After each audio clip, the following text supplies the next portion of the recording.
Bakit may buhok ang butas ng iyong puwit? Ano ang mangyayari kung aahitin mo ito? Ang buhok na ito sa puwit ay siyentipikong tinatawag na bulwit, na ang ibig sabihin ay bulbul sa puwit. Ayon sa datos ng survey, humigit kumulang 31% ng mga lalaki at 15% ng mga babae ang may bulwit. Pagkatapos ng puberty, unti-unting tumutubo ang bulwit dahil sa hormone. Ang bulwit ng mga babae ay karaniwang mas manipis at mas maikli, habang ang buhok sa mga lalaki ay mas makapal. Minsan ay umaabot sa ilang kilometro o higit pa sa 10 kilometro ang haba. So, bakit kaya may tumutubong buhok sa butas ng puwit? Ang dahilan ay nauugnay sa ating kasaysayan ng ebolusyon. Noong unggoy ka pa, ang ating mga katawan ay natatakpan ng buhok upang protektahan ang ating balat.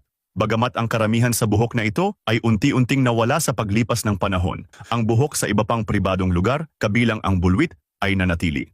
Bagamat ang pagkakaroon ng bulwit ay maaaring nakakahiya, meron itong isang mahalagang tungkulin.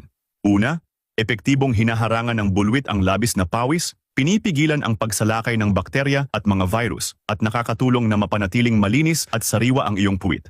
Bukod pa rito, epektibong pinoprotektahan nito ang balat sa paligid ng puwit.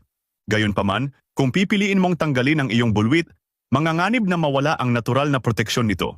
Kung walang proteksyon ang buhok sa puwit, ang pawis ay direktang didikit sa bahagi ng puwit at magiging madali ang pagpasok ng mga rumaragasang